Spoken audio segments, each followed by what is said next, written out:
Hello everyone, and welcome to my Bold and Beautiful for You channel. I hope everyone is having a wonderful day. Before we begin, please hit the subscribe button and give this video a thumbs up.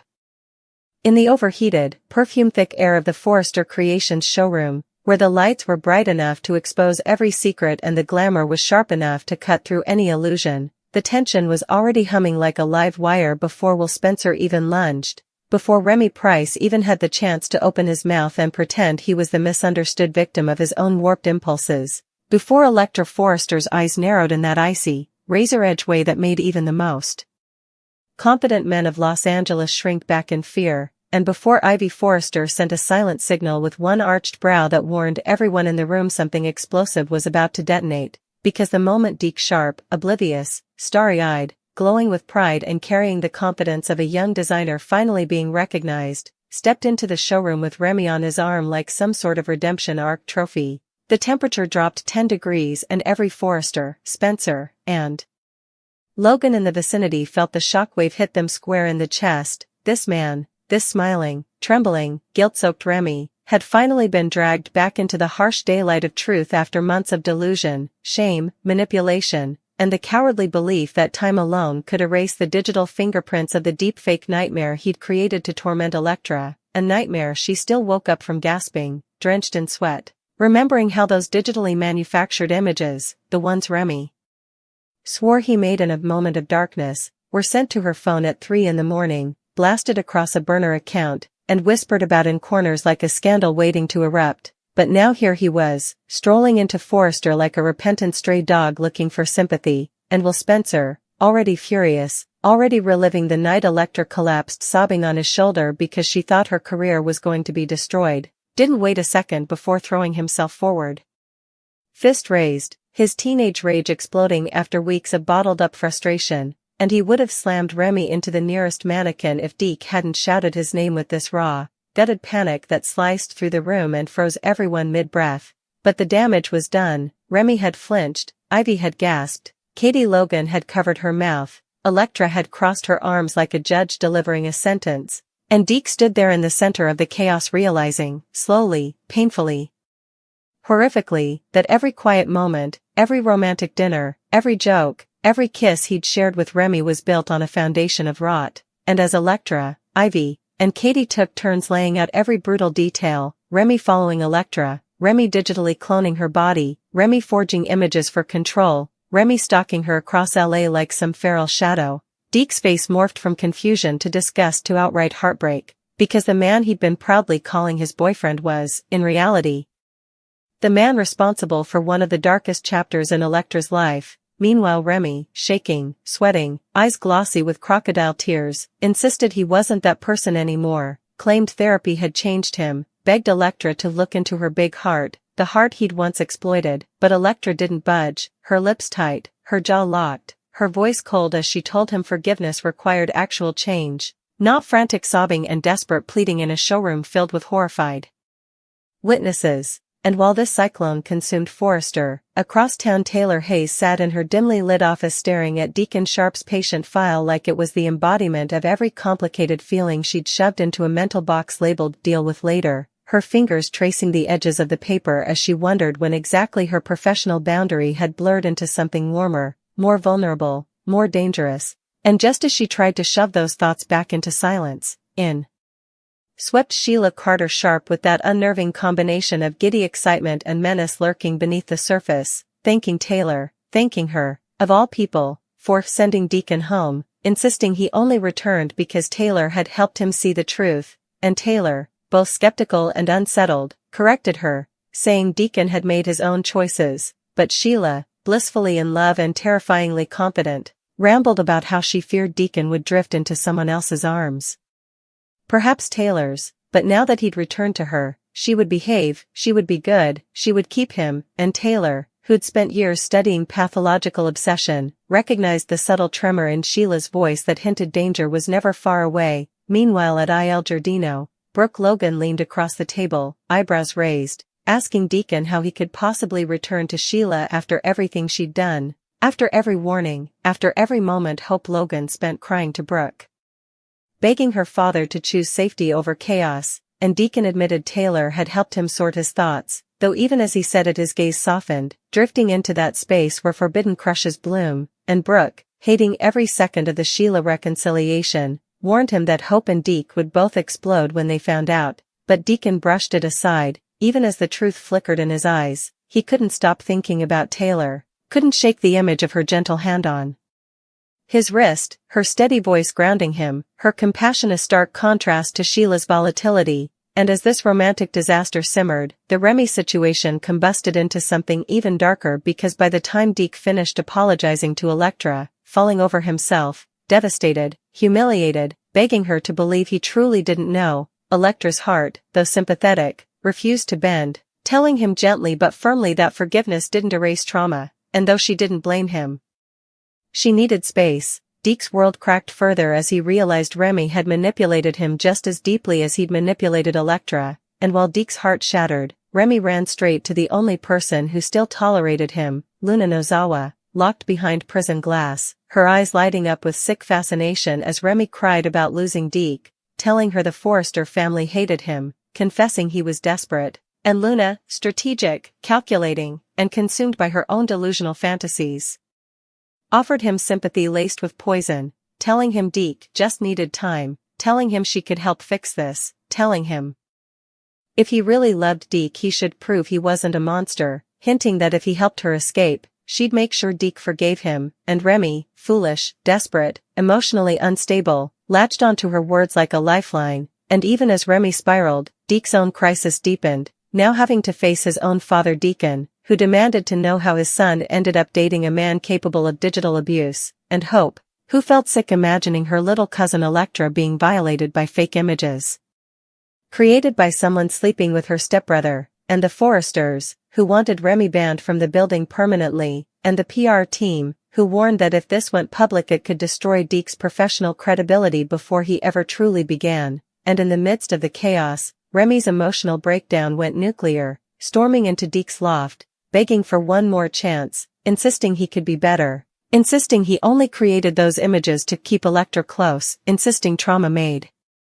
him act in strange ways, but Deke finally snapped, screaming at Remy, telling him he'd never touch him again, never speak to him again, never step foot near Forrester, and Remy, hysterical, fled the building, running straight into the city night where he paced the streets chanting Luna's promises like spells. Meanwhile back at the Forrester showroom, Will Spencer secretly wondered if he should warn his father Bill Spencer about Remy, worried that if Luna managed to get a message out, Remy might be the one to help her break out, and Ivy whispered that maybe they should tell security to keep tabs on Remy, because men like him didn't just fade away, they snapped, they retaliated, they escalated, and as the day closed, the entire Forrester clan sensed something dark brewing, and while Taylor tried to quiet her feelings for Deacon, while Brooke braced herself for Hope's meltdown, while Electra sat alone trying to reclaim her sense of safety, while Deke struggled to reconcile the betrayal he'd been blindsided by, and while Luna smiled in her prison cell like she'd just set a new nightmare in motion, Remy Price stood trembling on a street corner under a flickering lamp, whispering to himself that if he couldn't be forgiven, he could at least be useful, and the only person who had ever made him feel understood, no matter how twisted that understanding was Luna Nozawa, the woman who now held his guilt, his desperation, and his fractured loyalty in the palm of her hand, like dynamite waiting for the fuse. But the nightmare was only beginning, because while the Forresters tried to restore order and Deke tried to pretend he could breathe normally again, Remy Price walked, staggered, through the city like a broken algorithm glitching on every block, replaying Deke's rejection in an endless loop that twisted and warped in his mind until the memory became a cruel chant, "You're a monster, you're a monster, you're a monster." And somewhere deep in that fractured place inside him, something finally snapped. Because by the time he reached his dingy little studio apartment, fists raw, face streaked with tears, he wasn't thinking clearly anymore, wasn't thinking at all, he was just reacting, just clinging to the one person who hadn't looked at him like he was a diseased animal, Luna Nozawa, the queen of delusion, the mastermind of emotional manipulation, the girl who could twist even the most grounded soul around her finger, the friend who had always treated Remy like a loyal lapdog who needed a pat on the head after every meltdown, and as he collapsed onto his bed, staring up at the ceiling like it was a judge preparing to sentence him, His mind drifted back to Luna's voice earlier that day, soft, seductive, dangerous, whispering through the prison glass, "I can help you, but you have to help me too." Words that had wrapped around him like barbed wire coated in honey. Words that made him believe he finally had purpose again, because in Luna's twisted perception, she was the misunderstood victim, unfairly imprisoned, a woman destroyed by the Forrester machine, and Remy, still obsessed with being everyone's savior, still convinced he could redeem himself if he performed the right dramatic act, was now emotionally primed to do something catastrophically stupid. Meanwhile, at Forrester Creations, Ivy Forrester couldn't shake the sick feeling in her stomach, telling Elektra she didn't trust the way Remy looked before he ran, telling her that men who build digital prisons often try to build real ones, and Elektra, though pretending she was fine, was trembling inside because she knew Remy's obsession with her wasn't gone, it was dormant, waiting, pulsing in his bloodstream like a virus that hadn't been cured, and she wondered whether declining his request for forgiveness had thrown him into an even more dangerous spiral. At the same time, Deke Sharp sat alone in the design office, elbows on his knees, head in his hands, replaying everything, Remy's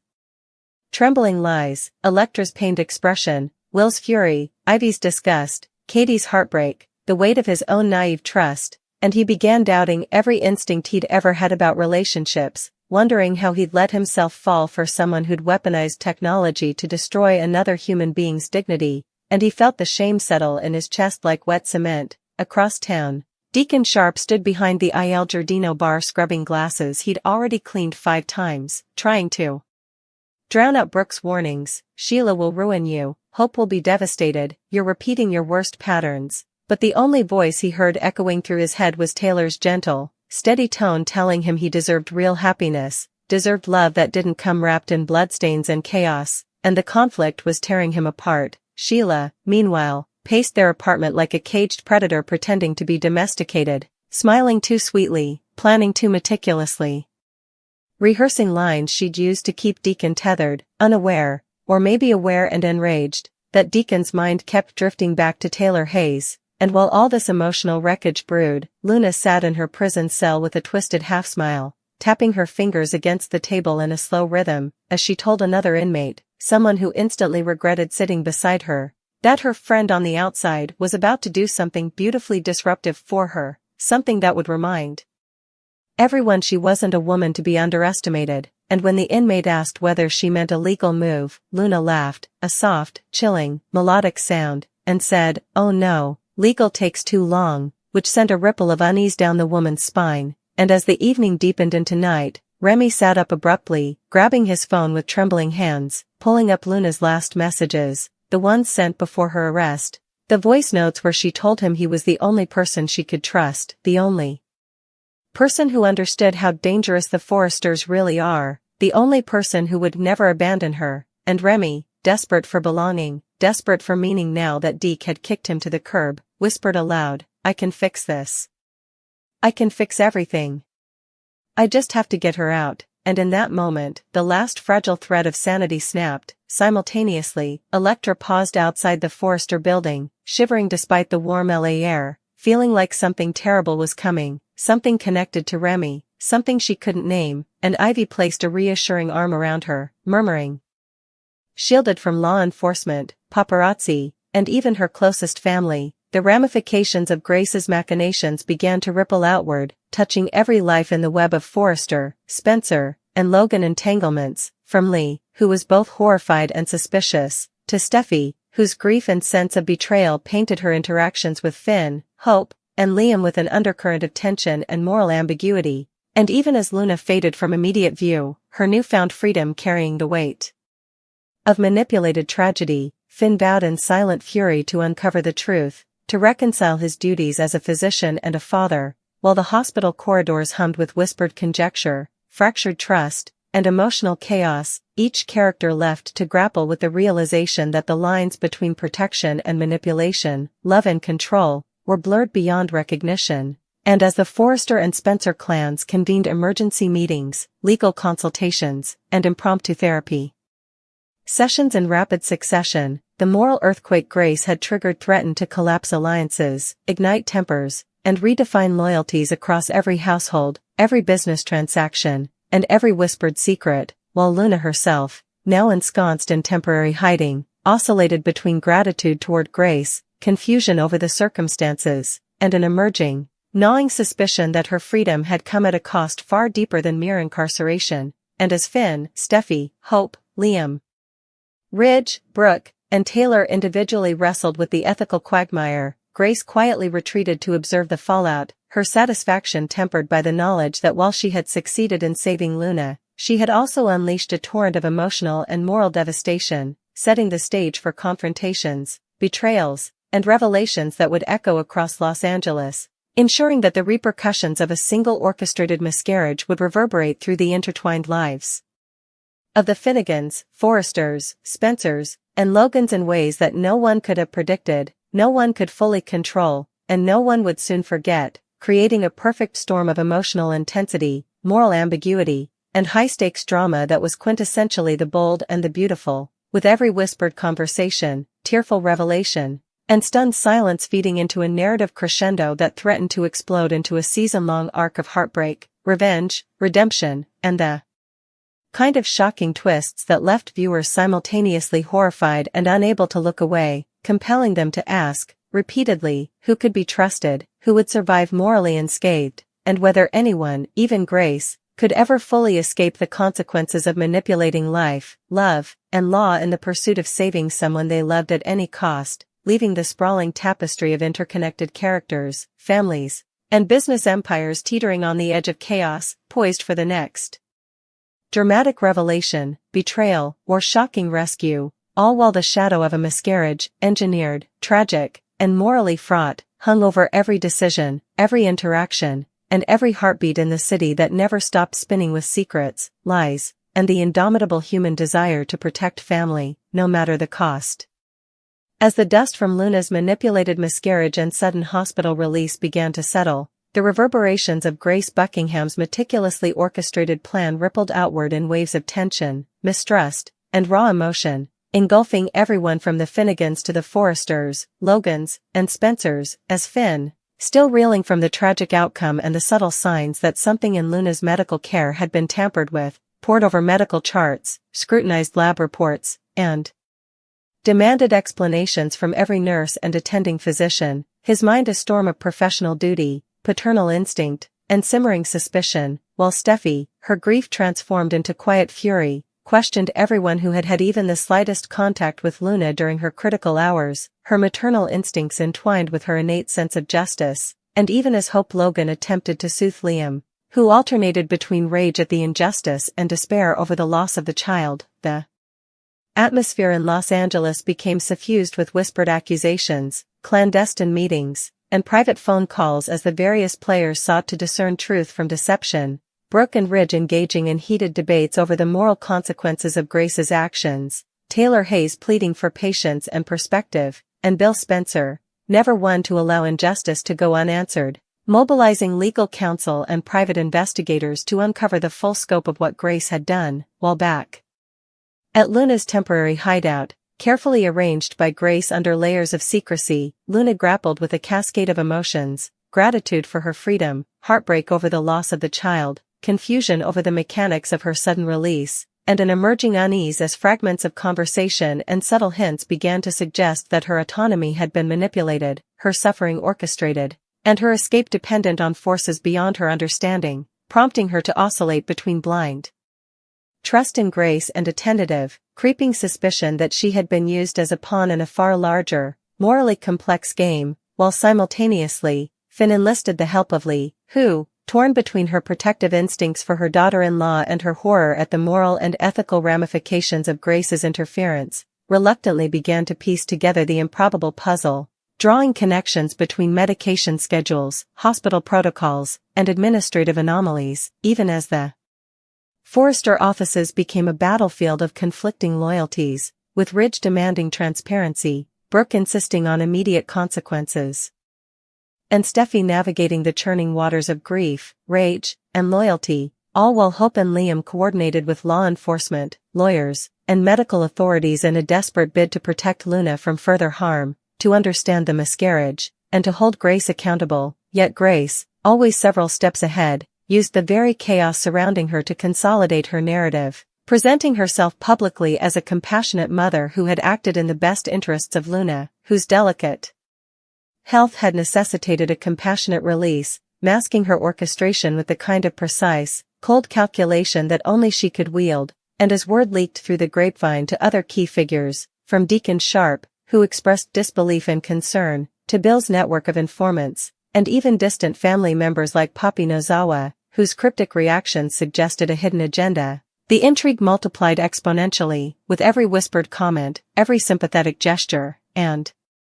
every attempted intervention potentially part of a larger, unseen strategy, while the hospital itself remained a crucible of tension, with Finn revisiting every decision made during Luna's care, Bridget Forrester consulting on medical records and protocols, Taylor Hayes providing emotional support to both Finn and Steffi, and even minor staff members caught between loyalty, fear, and professional ethics. And outside, the media began to catch wind of the bizarre circumstances, with tabloids speculating wildly about a miscarriage, an escape, and the moral culpability of Grace Buckingham, generating waves of gossip that seeped into the Spencer and Logan households, prompting Hope to confront Bill with a mixture of anger and fear, Liam to press Finn for answers, and Steffi to oscillate between despair and determination, while Grace, confident in the perfection of her plan, continued to manipulate appearances, influencing social media narratives, managing hospital PR, and even quietly